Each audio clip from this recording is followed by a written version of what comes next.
안녕하세요. 일레코나TV입니다. 약 2만 킬로 넘게 전기차를 타면서 다양한 전기차 충전소를 경험했습니다.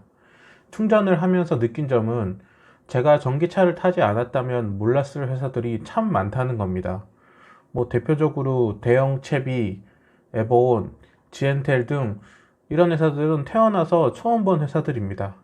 그러면서 의문이 들었던 것은 왜 현대자동차를 비롯해서 다양한 관련 기업들이 충전 사업을 시작하지 않는 걸까?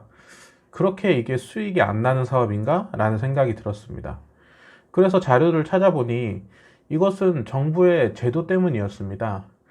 2016년부터 환경부가 국가 충전 서비스 사업 지정 제도를 시행해서 공모를 통해 8개 사업자가 지정된 것입니다. 지정된 사업자로는 대형 채비, 에버온, 지엔텔, 파워큐브, 한국전기차 충전 서비스, KT, S트래픽, 포스코 ICT입니다. 전기차를 타시는 분이라면 한 번쯤은 꼭 들어보셨을 충전 사업자 있을 겁니다. 2020년부터는 이렇게 폐쇄적인 사업자 선정을 벗어던지고 누구나 충전 서비스 사업에 참여할 수 있는 개방형 사업자 선정으로 변경되었습니다. 시공 능력을 비롯한 몇 가지 자격 조건만 갖춘다면 누구나 충전 서비스 사업자로 참여할 수 있게 된 것입니다. 이렇게 폐쇄형에서 개방형으로 변경된 것에는 다양한 이유가 있지만 업체가 한정되고 충전 인프라를 구축할 때마다 약 300만 원의 보조금을 지급하다 보니 충전 설비를 부실 공사하거나 불법, 편법, 영업 논란이 많았기 때문입니다. 신문기사를 찾아보니 한 충전 서비스 업계 관계자가 이런 말을 했더군요. 그동안 국가 지정 충전 사업 8개 가운데 정보 보조금 외에 자체 예산으로 서비스 품질 확대나 시설 투자를 하는 곳은 거의 없었다라고 말이죠. 이 인터뷰 내용을 들으니 그동안 들었던 의문들이 퍼즐이 맞춰지는 느낌이 들었습니다.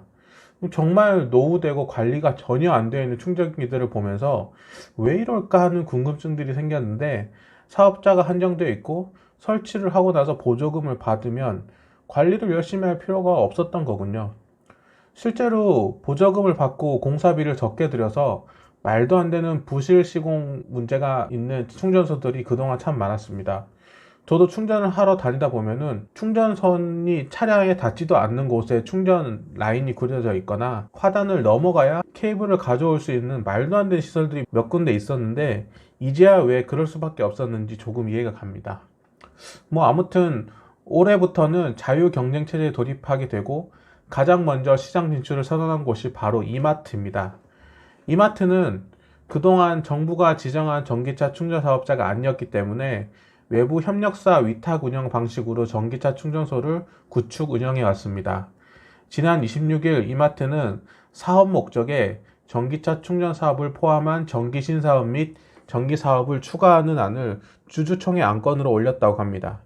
이는 곧 전기차 충전 사업 추진을 공식화한 셈이죠. 이를 위해 이미 전국 이마트 매장의 전력 설비나 사용 용량 체크 등과 같은 사전조사는 완료되었다고 합니다. 사실 이마트와 신세계그룹은 전기차 관련해서 많은 것들을 도입해 왔습니다. 스타필드 하남에 국내 최초 테슬라 매장을 오픈한 것을 비롯하여 이마트에서 전기차인 세미시스코 D2나 르노 삼성의 트위즈를 판매를 했었고 또 S트래픽과 협력하여 전국 6개 점포에 집합형 초급속 전기차 충전소인 일렉트로 하이퍼 차저 스테이션을 설치했고 현재 서울 수도권 이마트 3-4곳에 320kW급 포르쉐 타이칸 전용 초급속 충전기 설치를 결정하고 공사 중이기도 하죠. 현재 이마트는 115개 매장에서 100kW급 초급속 충전기 330기와 완속 충전기 140기, 총 477기를 설치해서 운영 중입니다. 전기차 사업자가 아님에도 불구하고 이렇게 많은 충전 시설을 보유할 수 있었던 이유는 협력업체에게 주차장을 임대했기 때문입니다. 요즘 이마트 가보시면 거의 모든 매장이 번호판 자동인식을 통한 유료화 정책이 되어 있는데요. 임대로 인한 임대사업자의 수익화 사업 때문이겠죠.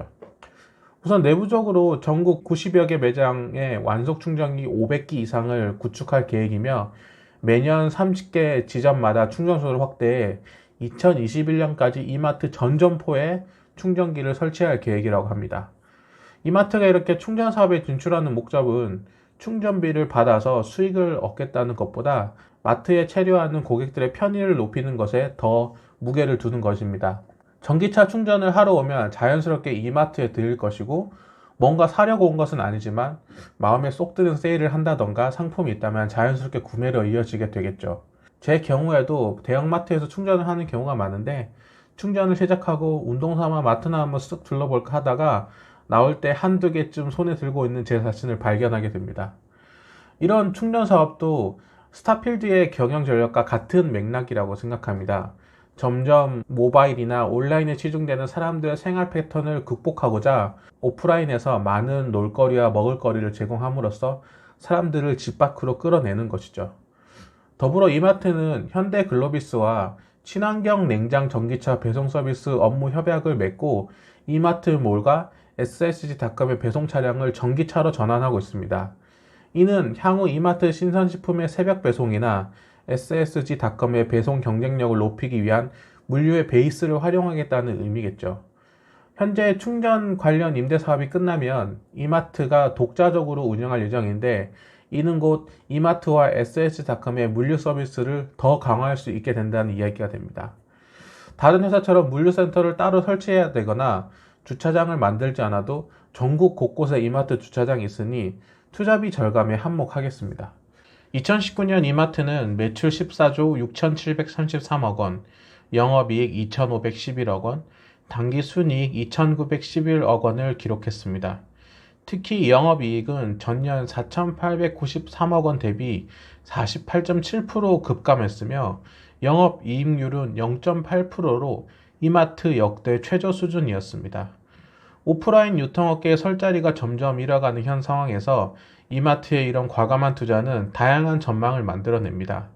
하지만 이마트는 기존 오프라인 사업을 포기하지 않고 확실한 실적을 내기 위해서 적극적인 폐점과 통폐합을 비롯한 온라인 강화에 말 그대로 사활을 걸었습니다.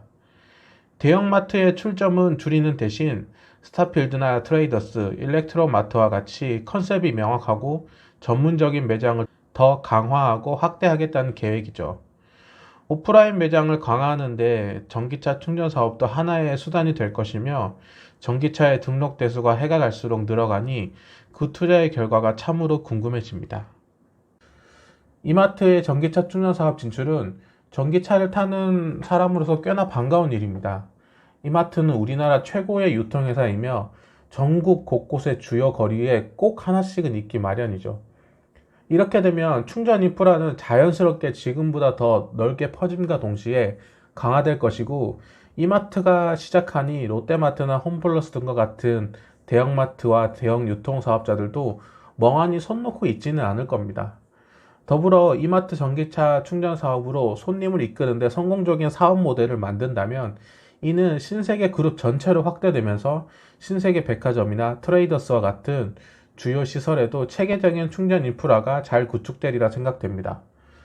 또 한편으로는 이런 생각이 듭니다. 충전기를 설치해서 충전 비용만으로 운영되는 회사들에게는 지금의 요금 체계 상승과 기본료 상승이 꽤나 부담스러울 수 있지만, 이마트와 같이 충전 비용으로 이윤을 내기보다는 고객을 오프라인으로 이끌겠다는 목적을 가진 회사들에게는 마케팅 수단으로서는 꽤나 매력적인 가격일 수 있겠다는 생각이 듭니다. 2020년 전기차 충전 사업이 개방형으로 바뀌면서 가장 먼저 우리나라 유통 넘버원이 자신있게 손을 들었습니다.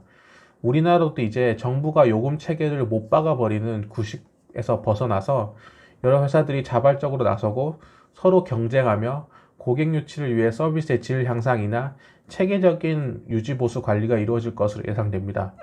정부는 이제 이렇게 발벗고 나선 기업들이 자유롭게 잘 경쟁할 수 있도록 잘 뒷받침해준과 동시에 유럽연합이 시행하고 있는 채찍 정책도 단계적으로 적용해서 세계적인 전기차 흐름에 잘 타고 갈 수 있게 되었으면 하는 바람입니다. 긴 영상 봐주셔서 감사합니다. 기존 구독자분들을 비롯해서 이 영상으로 인해 구독해 주시는 분들도 너무 감사합니다.